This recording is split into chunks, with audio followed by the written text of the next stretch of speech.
No wonder Christopher Nolan thinks Tenet can save cinema.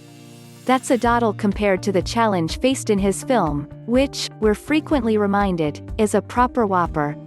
Prevent World War III? Bigger. Avoid Armageddon? Worse. To spell it out would be a spoiler, but think 9/11 times 100, to quote Team America, World Police, a film Tenet faintly resembles. The fate of a few multiplexes is small fry. Lucky, really, because Tenet is not a movie it's worth the nervous braving a trip to the big screen to see, no matter how safe it is. I'm not even sure that, in 5 years' time, it'd be worth staying up to catch on telly. To say so is sad, perhaps heretical. But for audiences to abandon their living rooms in the long term, the first carrot had better not leave a bad taste.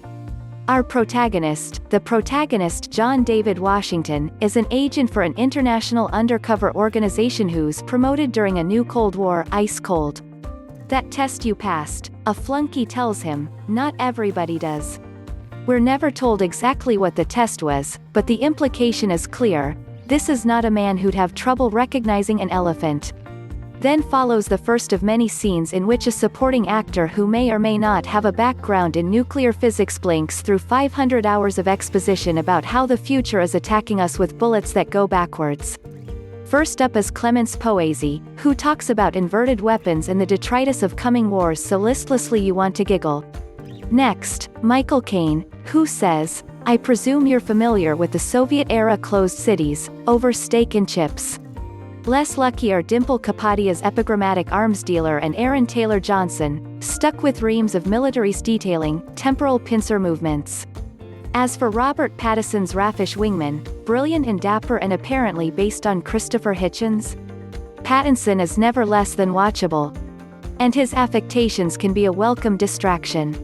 But he still just seems like some bloke who's got drunk in Banana Republic's scarf department.